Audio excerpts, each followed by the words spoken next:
Ahora que pienso, son situaciones de apuro las que me orientaron hacia esta profesión. Recuerdo de pequeño, por la calle, un hombre borracho.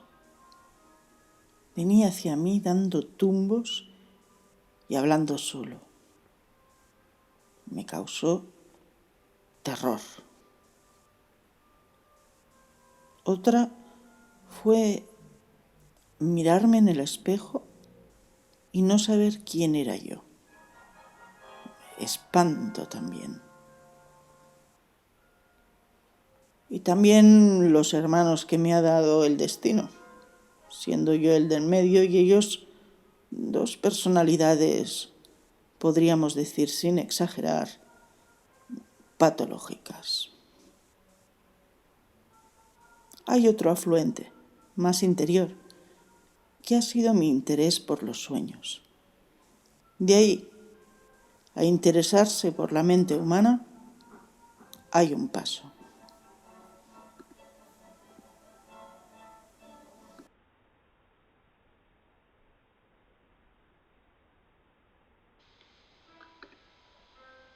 Una paciente cuya madre era coja, le faltaba una pierna, se dedicó a cuidar de ella y descuidó su propia vida. Y claro, enfermó de depresión.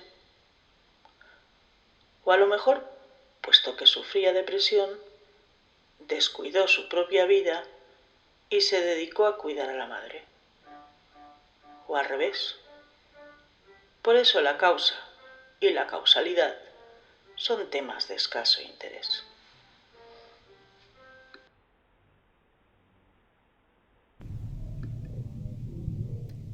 Clotilde, mujer de 50 años que deliraba intensamente. Sufría por las noches una alucinación poderosa. Vivía a unos kilómetros de PortAventura, donde una de sus atracciones más famosas era el Dragon Khan. Pues bien, atravesando los kilómetros y entrando por la ventana para acabar penetrando por sus oídos, el Dragon Khan clamaba: ¡Te quiero! ¡Te quiero! Nunca intenté disuadirla de nada al respecto.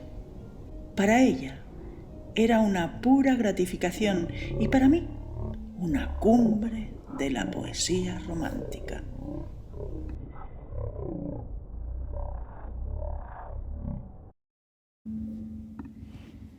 Maltrato infantil. El paciente Jordi Cabestany sufrió maltrato severo en la infancia y nunca se recuperó. Y llegó a los 60 años sin haberse recuperado. Fue raptado por su padre. La madre no era mejor alternativa, ya había enloquecido. Y fue abandonado en un hospicio centroamericano donde sufrió vejaciones y privaciones de todo tipo. Y era un crío. Yo diría que el resto de su vida se lo pasó muerto de miedo. Aprovecho la ocasión para dejar clara una convicción profunda. El sufrimiento infantil tiene efectos nefastos en el desarrollo de la persona. Por sufrimiento, lo primero que se me ocurre es miedo. De lo que estoy convencido es de lo siguiente. Experiencias intensas y prolongadas de miedo pueden dejar en el humano unas huellas tan profundas como para impedir atisbo alguno de paz espiritual y no digamos de felicidad en el curso de la vida. En la infancia, determinadas vivencias emocionales son responsables de graves trastornos mentales en la vida adulta. Como ejemplo de trastorno mental grave, yo daría la conflictividad constante en todas las relaciones íntimas o la ausencia total de relaciones íntimas.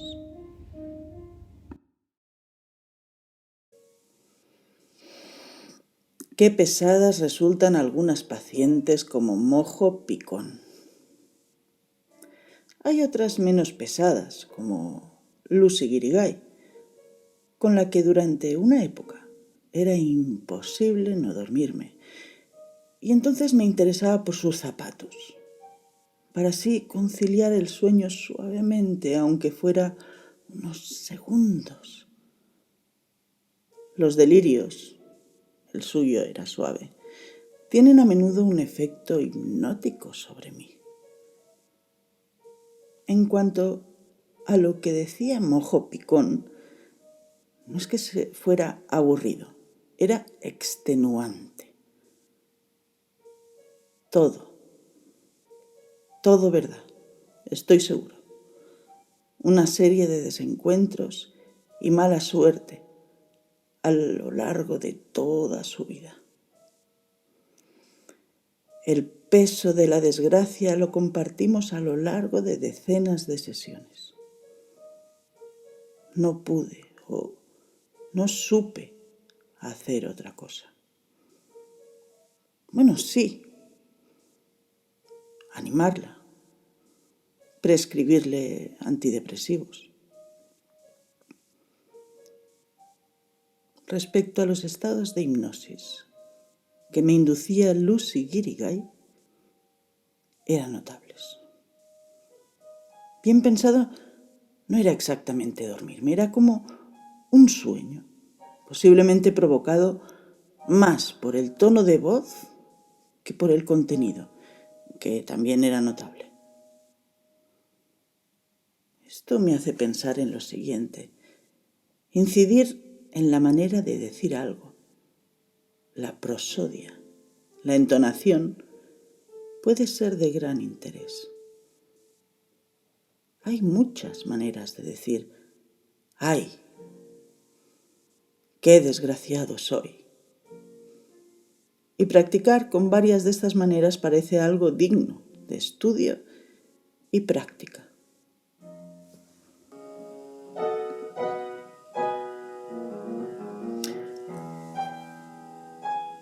Aunque lo de dormirme llegó a su máximo con Adriano Belfort, esquizofrénico extremo, que incitaba en voz muy baja monólogos. Iba a decir totalmente incomprensibles, pero a lo mejor no, puesto que yo caía en un sopor profundo.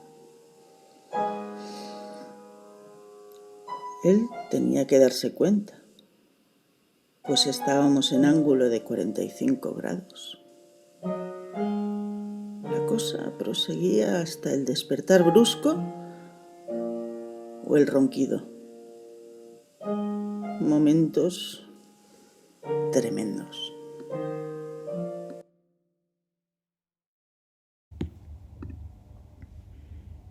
Una verdad que quiero compartir.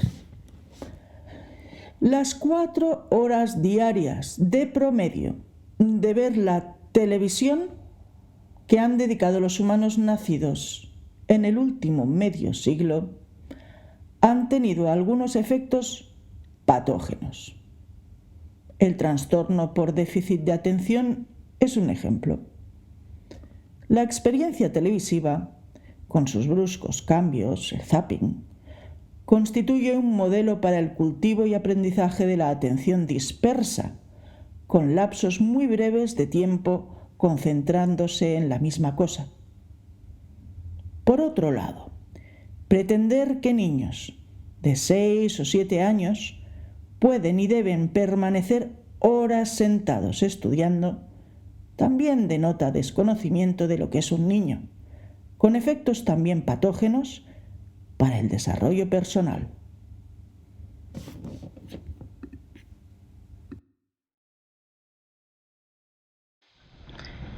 Pilar Castells, pasados ya los 60, tenía una pensión con la que vivía bien y acababa de cobrar una herencia.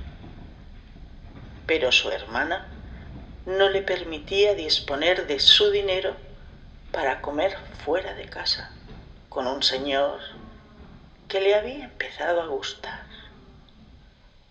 Eso era tirar el dinero a la calle. El dinero está para guardarlo. Ante mi carta a la hermana, instándola a que dejara de intervenir sobre la cuestión, la cambiaron de psiquiatra y al poco murió, pues era cardíaca y le dieron alguna medicación cardiotóxica.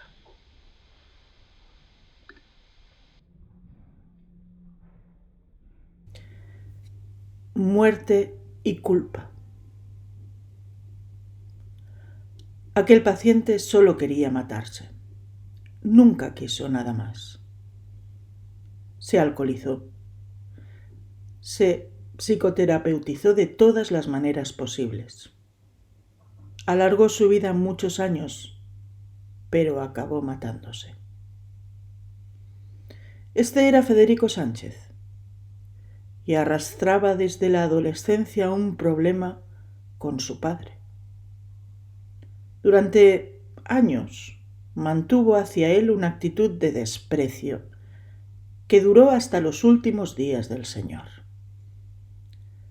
Había habido una época anterior en su infancia con el padre como maltratador, intimidante, frío y lejano. Culpa infinita, pues. Imposibilidad de vivir, alcohol y muerte. Por lo demás, Federico gozaba de buena salud, excelente hígado a pesar de ser bebedor, pulmones perfectos, y eso que era fumador, con un sistema cardiovascular perfecto y también sin colesterol. Y tenía dinero. Julia, en cambio, quería vivir desde que nació y hasta el día que se murió quería seguir viviendo. Y cuesta entender esa pasión por vivir cuando sufrió horrores desde pequeña hasta el final, en razón de graves dolencias físicas, algunas de ellas congénitas y bastante incapacitantes para lo que entendemos por vida normal. El dolor era terrible, pero lo último que quería era morirse. ¿Concluiremos que la culpa es más inviable que el dolor?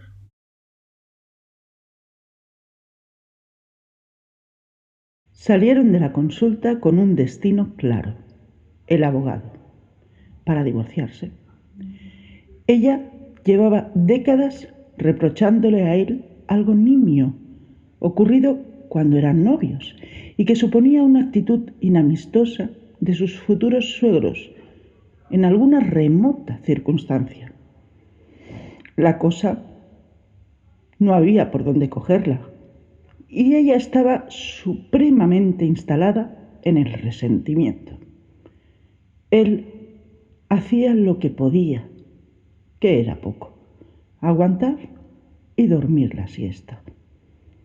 Evidentemente, no fueron al abogado y no se divorciaron. Acerca del alcohol. El alcohólico es una persona que ha encontrado su medicina. Aunque es mala y le perjudica, no la quiere dejar. Sigue siendo su medicina y no tenemos nada mejor que ofrecerle.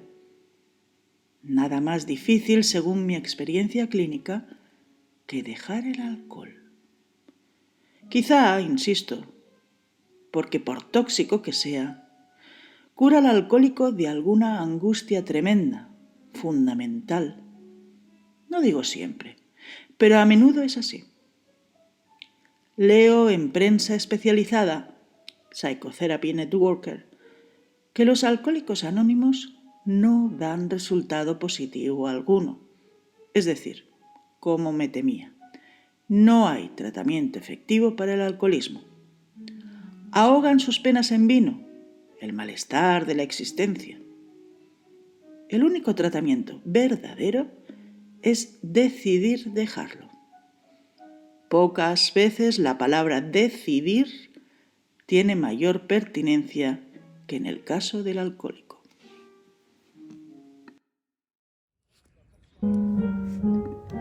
Arte psicopatológico. Mariona se autoinvitó a cenar una noche en casa de su vecina y se presentó con un huevo duro en una mano y el salero en la otra. Parece una obra de teatro en miniatura.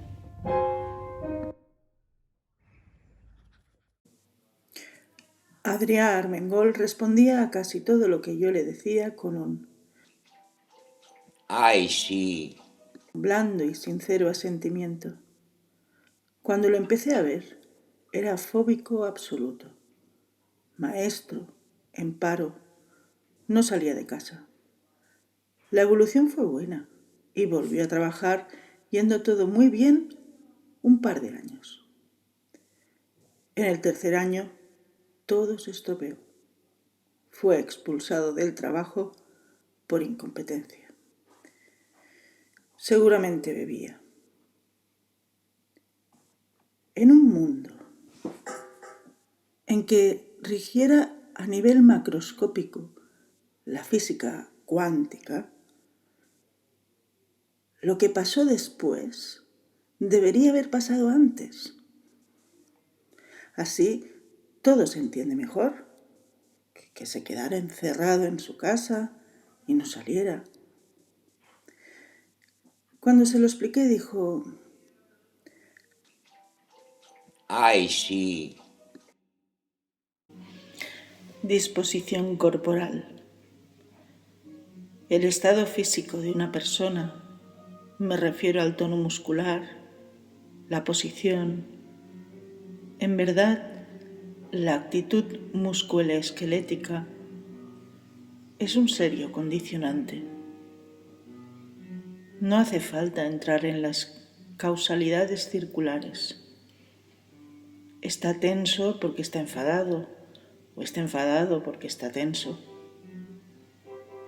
Pero el abordaje de estos casos requiere hacer algo más que hablar sobre lo que piensa o cómo se siente. El estado habitual suele ser el de contracturado y apretando las mandíbulas.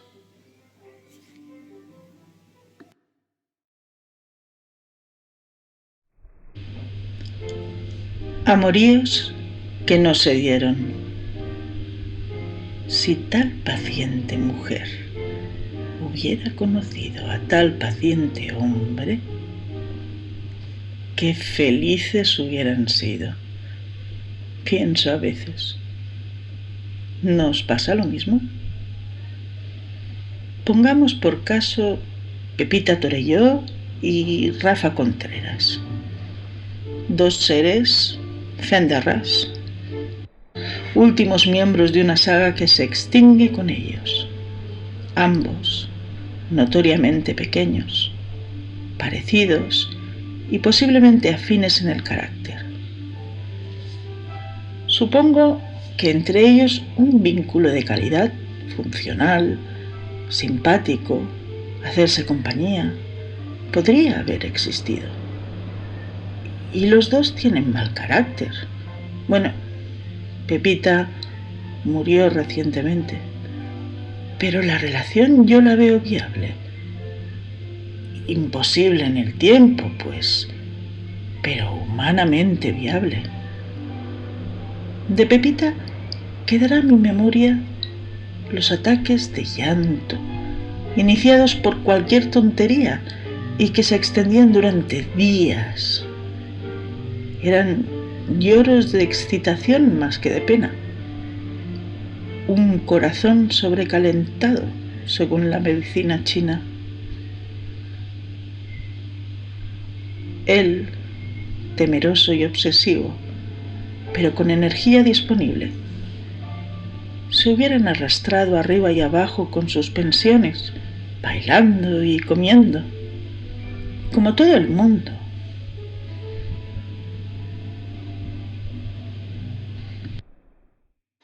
Laurie ha vuelto a tener una crisis psicótica. En 24 horas, bruscamente, empezó a sospechar de todo en su casa. Todo pasó a ser motivo de interrogación y suponía la presencia de personas que no estaban. Asimismo, dudaba de que su compañero fuera auténticamente él o un actor contratado. De ahí al mutismo, consternación. No hace ni una semana casi le había dado el alta. La vería en 2 meses. Aunque el episodio es psicótico, yo creo que Laurie debería haber tomado el tratamiento antidepresivo que yo le aconsejé. De la psicosis estaba bien, pero físicamente estaba algo débil, apagada, preocupada por su salud.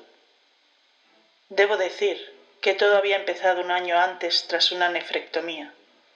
A mi entender, el trastorno de Laurie se originó en esa amputación, supongo que necesaria por otra parte, que constituyó para su equilibrio personal un auténtico mazazo. Psicosis postquirúrgica, pues.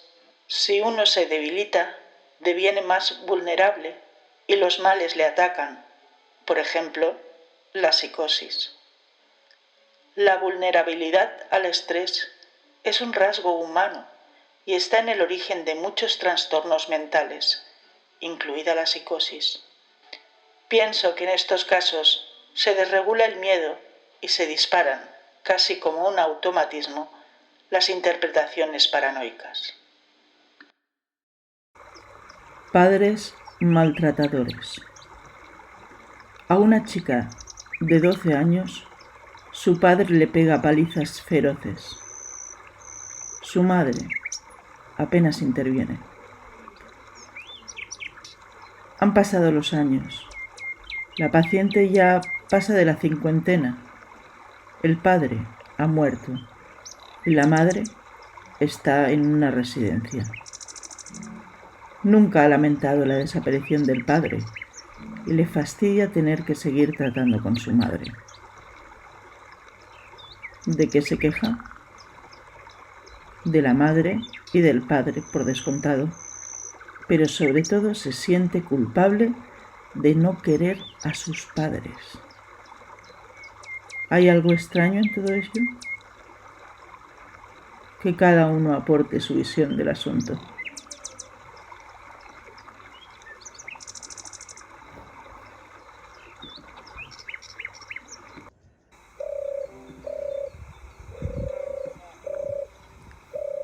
Parejas. El pobrete Peter Aboydan. He aquí lo que le decía y exigía a su esposa. Tú, vete, que yo quiero tener amantes. Tú no tengas ni una, o me enfado, porque lo que tú tienes es un bloqueo emocional. Y cuando yo te necesite de chacha o para temas de bricolaje, debes venir al instante. Él obedecía. Más adelante fue denunciado por maltratos.